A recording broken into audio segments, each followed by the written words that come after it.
बिस्मिल्लाहिर्रहमानिर्रहीम अस्सलामुअलैकुम वरहमतुल्लाहि वबरकातुहू। उम्मीद है दोस्तों सब खैर व आफियत से होंगे। आज के अपने इस वीडियो के अंदर हम एचईसी की तरफ से जो एनएससीटी टेस्ट होने जा रहा है, नेशनल स्किल कम्पिटेंसी टेस्ट, उसके बारे में फिर से एक दफ़ा कंप्लीट बात करेंगे।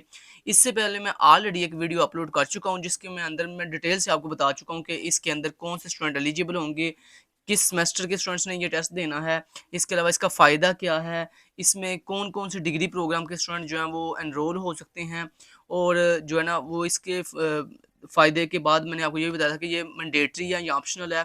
उसके बाद और भी मैंने काफ़ी चीज़ें आपको बताई थी, इसके रजिस्ट्रेशन करने का पूरा प्रोसेस बताया था, लॉगिन करने का पूरा प्रोसेस बताया था, मैंने आपको टॉपिक्स बताए थे। तो अगर आपने हमारी वो वीडियो नहीं देखी तो मैं उसका लिंक इसी वीडियो के डिस्क्रिप्शन में प्रोवाइड कर दूँगा, आप काइंडली मेरी वो वीडियो वॉच कर लीजिएगा ताकि आपको डिटेल से जो है हर चीज़ का पता चल सके। आज के अपने इस वीडियो के अंदर मैं 2-3 टॉपिक्स को डिस्कस करूँगा जो कि बहुत इंपॉर्टेंट है।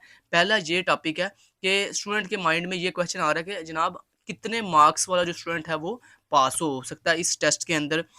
तो यहाँ पर मैं आपको ये बात क्लियर कर दूँ कि इस टेस्ट के अंदर 50% वाला जो स्टूडेंट है वो पास होगा। लेट्स सपोज़ अगर आपने 100 नंबर का टेस्ट दिया है तो उसमें से 50 नंबर वाला जो है वो पास होगा। क्योंकि ये हर यूनिवर्सिटी का रूल होता है कि जब आप कोई भी टेस्ट देते हो या कोई भी पेपर देते हो यूनिवर्सिटी के अंदर या किसी भी अदारे के अंदर, तो वहाँ पर क्या होता है कि अगर आपका 100% का पेपर है तो उसमें से 50% वाला जो है वो पास कंसीडर किया जाता है। तो ये बात आपने याद रखनी है अब कि इस टेस्ट के अंदर जितने टोटल मार्क्स होंगे ना उसका उसका हाफ मतलब 50%। अगर 100 नंबर का पेपर है तो 50 वाला पास होगा, अगर 200 नंबर का पेपर है तो 100 वाला पास होगा, अगर 50 नंबर का पेपर है तो 25 वाला पास होगा। तो ये इसमें आपने याद रखना है। तो ये था पहला क्वेश्चन जो कि मैंने आपको क्लियर कर दिया कि 50% मार्क्स वाला स्टूडेंट जो है वो इस टेस्ट में पास होगा।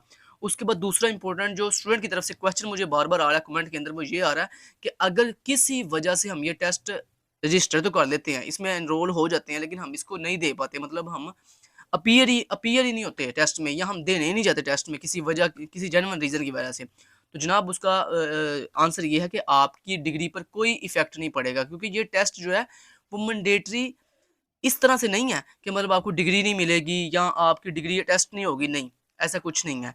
बल्कि ये टेस्ट सिर्फ़ और सिर्फ़ जॉब के लिए मैंडेटरी है। मतलब अगर आपने फ्यूचर के अंदर कोई भी जॉब करनी है, सॉफ्टवेयर इंजीनियरिंग से रिलेटेड, डाटा साइंस से रिलेटेड, आईटी से रिलेटेड या कंप्यूटर साइंस से रिलेटेड, इन 4 फ़ील्ड की फ्यूचर में आपने कोई जॉब करनी है तो उसके लिए सिर्फ़ ये टेस्ट मैंडेटरी है। बाकी इसका आपकी डिग्री के ऊपर कोई इफ़ेक्ट नहीं पड़ेगा। अगर मान लो आप ये टेस्ट में अपीयर नहीं होते, किसी वजह से ये टेस्ट नहीं दे पाते, तो कोई इश्यू वाली बात नहीं है, आपकी डिग्री पर इसका कोई इफ़ेक्ट नहीं पड़ेगा। आपको आपकी डिग्री वैसे ही मिलेगी जैसे नॉर्मल रूटीन में मिलती है, और आपकी डिग्री एचईसी से वैसे ही अटेस्ट होगी जैसे नॉर्मल रूटीन में अटेस्ट होती है। क्लियर हो गया? अच्छा जी, उसके बाद कुछ स्टूडेंट्स ये कह रहे हैं कि जनाब हमारा 7 सेमेस्टर है या हमारा 8 सेमेस्टर है और हमसे रजिस्टर नहीं हो पा रहा। जब हम यहाँ पे साइन अप पे जाते हैं और जाकर अपना सीएनआईसी यहाँ पे टाइप करते हैं, लेट्स सपोज़ आपने सीएनआईसी टाइप किया 1 2 3 4 5, और उसके बाद ये देखो वो डैश खुद ही लगा देता है, आपको डैश लगाने की ज़रूरत नहीं पड़ती। उसके बाद आपने लिखा 7 8 9 9 9 9, इस तरह से मैंने लिखा ऐसे। आपने सीएनआईसी टाइप किया और आपने सिंपली कंटिन्यू पे क्लिक किया। जैसे आप कंटिन्यू पे क्लिक करते हो तो ये देखो कहता है इनवैलिड सीएनआईसी और your record has not been updated by the university focal person. तो जनाब जी अगर आपको इस तरह का एरर देखने को मिले तो आपने समझ जाना है कि आप इस टेस्ट के लिए एलिजिबल नहीं हो, मतलब आपने अभी ये टेस्ट नहीं देना, ठीक है। लेकिन अगर आप यहाँ पे अपना ओरिजिनल सीएनआईसी टाइप करते हो और कंटिन्यू पे क्लिक करते हो और ये पेज आगे चला जाता है, तो इसका मतलब ये है कि आप सक्सेसफुली अपना टेस्ट ये वाला दोगे, क्योंकि जो स्टूडेंट इस टेस्ट के लिए एलिजिबल है ना, उनका सीएनआईसी जो है वो पहले से आपकी यूनिवर्सिटी के फोकल पर्सन ने सक्सेसफुली इसके जो एचईसी का ये सिस्टम है इसके ऊपर सक्सेसफुली क्या कर दिया, अपडेट कर दिया हुआ है। लिहाजा अगर आप सीएनआईसी अपना बिल्कुल ठीक टाइप करते हो, हाँ आप कोई सीएनआईसी में गलती गलती कर रहे हो वो अलग चीज़ है, लेकिन अगर आप अपना सीएनआईसी बिल्कुल ठीक टाइप करके कंटिन्यू करते हो, तो अगर यहाँ पे ये कहता है जी your record has not been updated by the university focal person, तो इसका मतलब है आप इस टेस्ट के लिए एलिजिबल नहीं हो, आप ये टेस्ट नहीं दे सकते, ठीक है। सो जिनका यहाँ पे सीएनआईसी टाइप करने के बाद ये आगे नेक्स्ट चला जाए, तो इसका मतलब है सिर्फ वही स्टूडेंट जो हैं वो इस टेस्ट के लिए एलिजिबल हैं। ठीक हो गया? चलें ये भी बात मैं आपको क्लियर कर दी।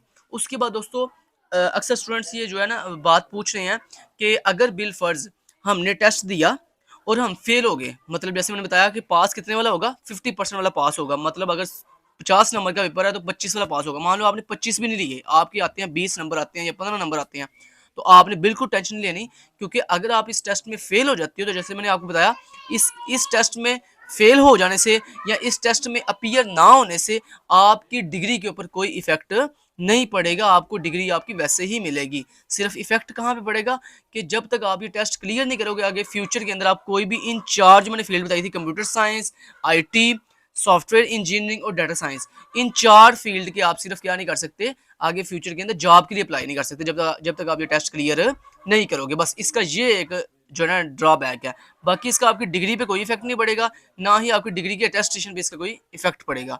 क्लियर हो गया? ओके जी। अब लास्ट चीज रह जाती है कि जनाब हमने इसके अंदर कौन कौन से टॉपिक्स हैं, तो मैं जो इस टेस्ट के अंदर जिन जिन जो है ना टॉपिक्स का और जिन जिन सब्जेक्ट्स का जिक्र किया गया वो ये यहाँ पे देखें सारे लिखे हुए हैं, ये मैं आपको दिखा देता हूँ। ये देखें, सबसे पहले वो आपको बता रहे हैं, कहते हैं पहला सब्जेक्ट ये है computer networks and cloud computing, जिसका 10% इंक्लूड होगा। उसके बाद प्रोग्रामिंग, जिसका 10% इंक्लूड होगा। और आगे फिर उन्होंने आपको टॉपिक्स भी सारे बता दिए हैं कि ये टॉपिक्स जो है वो इस टेस्ट के अंदर क्या होंगे, इंक्लूड होंगे। ठीक हो गया? लिहाजा आपको ये लिस्ट जो है मैं नीचे शेयर कर दूंगा। अब आपने तैयारी कैसे करनी है, या आपने ये सिर्फ टॉपिक तैयार करने हैं, जो टॉपिक इन्होंने आपको दिए हुए हैं ना, सिर्फ यही टॉपिक्स आपने इस टेस्ट के लिए रेडी करने हैं। दूसरी यहाँ पे जो इंपॉर्टेंट चीज़ है, ये जो टॉपिक्स हैं, इन टॉपिक्स में से सिर्फ ओनली आपको एमसीक्यूज पेपर आएगा, कोई शॉर्ट नहीं होगा, कोई लॉन्ग नहीं होगा, सिर्फ आपने इनके एमसीक्यूज तैयार करने हैं। ठीक हो गया? अब एमसीक्यूज आपने कैसे तैयार करने हैं? एमसीक्यूज तैयार करने के 2 तरीके हैं। या तो आप सिंपली इन सब्जेक्ट्स की जो बुक्स हैं, जो कि इंटरनेट पे अवेलेबल है, फॉरेन ऑथर की बुक्स हैं, या आपकी पाकिस्तानी जो आपकी अगर यूनिवर्सिटी ने कोई हैंडआउट्स आपको दिए हुए हैं तो वो है, तो उनमें आपने ये टॉपिक जो अच्छे से रेडी कर लेने हैं, तो आपके एमसीक्यूज तैयार हो जाएंगे।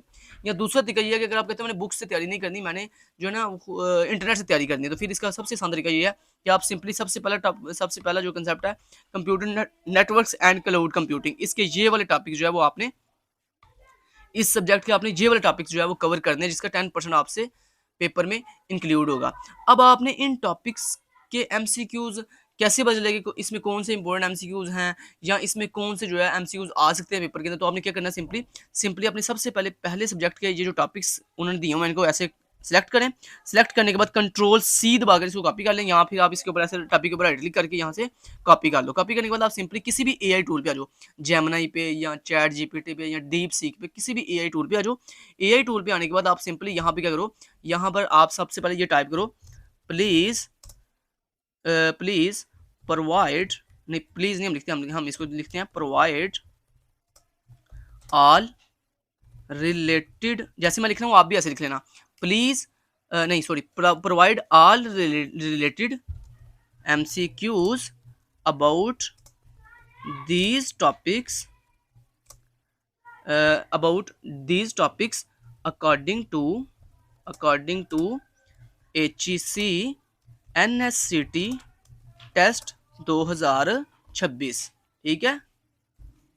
रिमेंबर, आगे इसको बोलें, आगे नेक्स्ट क्या लिखना है आपने, आगे इसको बोलो, remember provide only important MCQs list for these topics.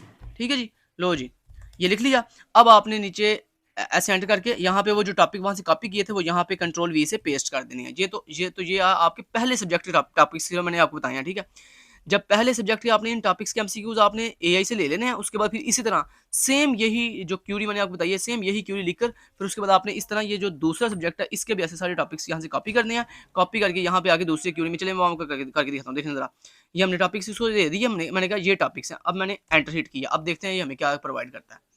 ये काम आप जो है ना वो उससे भी चैट जीपीटी से भी करवा सकते हो, ये काम आप डीप सीक से भी करवा सकते हो, ये काम आप ग्रोक से भी करवा सकते हो, या ये काम आप क्लाउड से भी करवा सकते हो। मतलब किसी भी एआई टूल से आप ये काम करवा सकते हो। ये देखो मैंने जेमिनी से करवाया। जेमिनी मुझे कह रहा जी to prepare for the HEC national science and technology test 2026। ठीक है, it is an essential to focus on the core principle of OSC model. ठीक है, उसके बाद उसने कहा more important MCQs for HEC NSCT test 2026 data communication and computer networks. देखो उसने खुद ही हमें टॉपिक्स बता दिए। ये देखो हमारे ये देखो उसने हमारे सब्जेक्ट का नाम भी खुद ही बोल दिया। आगे वगैरह क्वेश्चन, पहला क्वेश्चन क्या है जी, which transmission mode allows data to travel in both directions simultaneously. तो इसका सही आंसर है फुल डुप्लेक्स। ठीक है, तो ये देखें जनाब जी, ये देखो इसने हमें सही आंसर बता दिए। तो आपने ये सिंपली क्वेश्चन तैयार कर लेंगे। देखो आपका पहला जो टॉपिक था data communication and computer networks, तो ये मैं आपको बताता हूँ, ये देखो data communication and computer networks, पहले दो टॉपिक्स में से आपके कौन से इंपॉर्टेंट क्वेश्चन है, ये तीन इंपॉर्टेंट क्वेश्चन है ये वाले, ये लो, उसने आपको ऊपर क्वेश्चन भी बता दिया, नीचे उसका आंसर भी बता दिया। उसके बाद in a star topology what happens if the central hub fails, कहता the entire network goes down, कहता अगर स्टार टोपोलॉजी के अंदर अगर आपकी सेंट्रल हब जो है वो फेल हो जाती है तो फिर क्या होगा। अगर आपकी स्टार टोपोलॉजी है, आपको पता है ना स्टार टोपोलॉजी क्या होती है, स्टार टोपोलॉजी में ये होता है कि आपके तमाम कंप्यूटर्स, आपकी तमाम के तमाम डिवाइसेस एक सेंट्रल हब से कनेक्ट होती हैं, ठीक है। अगर वो सेंट्रल हब भी फेल हो जाए तो क्या होगा, जारी बात है सारे का सारा सिस्टम ही खराब हो जाएगा, सारा सिस्टम ही डाउन हो जाएगा, क्योंकि वो सेंट्रल हब के साथ सारे कनेक्ट थे, अगर वो ही खराब होगी तो सारे के सारे सिस्टम बंद हो जाएंगे। तो यही वो कह रहा था the entire network goes down, कि जो हमारा पूरे का पूरा नेटवर्क है पूरे का पूरा क्या हो जाएगा, डाउन हो जाएगा। इसकी मैं छोटी सी एग्जांपल आपको दे सकता हूँ। जैसे फॉर एग्जांपल आप गूगल यूज कर रहे हो, अब गूगल का आप सब किसके साथ कनेक्ट हो, गूगल के मेन सर्वर के साथ, ठीक है। अगर गूगल का मेन सर्वर ही जो है थोड़ी देर के लिए फेल हो जाए तो क्या होगा, पूरी दुनिया के अंदर जितना नेटवर्क है गूगल का वो सारा क्या हो जाएगा, उसी वक्त डाउन हो जाएगा, ठीक हो गया। तो ये बेसिकली इसकी एग्जाम्पल हो सकती है। अदरवाइज ये बात याद रखिएगा, गूगल का एक सर्वर नहीं है, गूगल के बड़े से सर्वर है, ये मैंने आपको सिर्फ एक एग्जांपल दी है। अच्छा जी, उसके बाद देखा अगला क्वेश्चन उसने ये बताया हुआ है, फिर उसके बाद अगला उसने बताया जी डाटा लिंक लेयर के बारे में, उसने ये क्वेश्चन दिए हुए हैं आपको, आप इसको तैयार कर दो। फिर ऐसे ट्रांसपोर्ट एप्लीकेशन लेयर, फिर आगे सारी उसने देखो दे दी है आपको। तो ये देखो कहता है quick revision table OSI layers, तो ये OSI लेयर्स का उसने क्विक टेबल आपको दे दिया जहाँ से आप इजिली जो है वो अपनी प्रिपरेशन जो है वो कर सकते हो। तो जी इस तरह कर दिया। अच्छा जी, अब हम क्या करेंगे, अब हम सेम यही क्या करेंगे, यही अपनी क्यूरी जो है वो ऐसे करते हैं। लेट्स सपोज आपने जो है आप कहते हो मुझे ना यही सेम टॉपिक्स जो है ना पूछने हैं ग्रोक से, तो आप सिंपली यहाँ पे आओ, कैंसिल करो इसको, ठीक है। और अगर फर्ज करो अगला टॉपिक भी आपने इसी से पूछना है तो आप क्या करो, यहाँ पे कंट्रोल वी से पेस्ट करो, ये नीचे जो टॉपिक्स हैं इनको हटा दो, क्योंकि इन टॉपिक से हमने एमसीक्यूज देख ली हैं। अब हमने नेक्स्ट टॉपिक कौन सा हमारा, ये वाला, तो हमने इन टॉपिक्स को ऐसे सेलेक्ट करना है, ऐसे करके, ठीक है। सेलेक्ट किया, कंट्रोल सी से भी आप कॉपी कर सकते हो, या फिर इसके ऊपर ऐसे टॉपिक्स के ऊपर राइट क्लिक, सिलेक्टेड टॉपिक्स के ऊपर राइट क्लिक करके आप यहाँ से कॉपी कर दो, कॉपी करके यहाँ पर और यहाँ पर इसको कंट्रोल वी से पेस्ट कर दो, टॉपिक्स पेस्ट कर दिया, अब एंटर प्रेस कर दो। लो जी, अब आपको क्या करेगा, नेक्स्ट ये आपको देखो इन टॉपिक्स के बारे में भी ये सारी की सारी इन्फॉर्मेशन दे देगा। ये देखो उसने आपको नेक्स्ट टॉपिक भी बता दिए सारे, programming fundamentals and data types which property, पहला पहला क्वेश्चन ये है, दूसरा तीसरा एंड अगला टॉपिक्स, फिर ऐसे उसने सारे टॉपिक्स के आपको एमसीक्यूज दे दिए हैं, ठीक हो गया जी।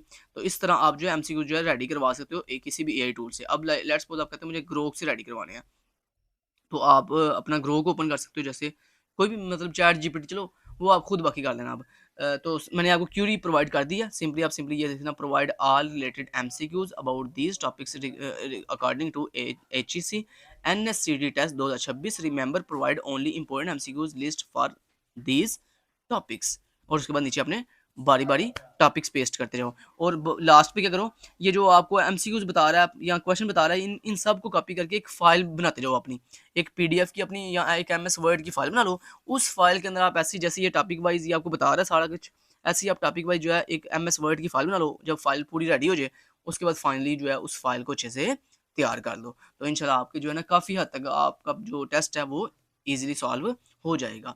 तो ये था दोस्तों इसको तैयारी करने का तरीका, मैंने आपको सारा तरीका बता दिया कैसे आपने ये एमसीक्यूज इसके तैयार करने हैं। उसके बाद आपके इंपॉर्टेंट जो क्वेश्चन थे उनके बारे में भी आपको बता दिया। Thank you so much, till then guys, take care, अल्लाह हाफिज़।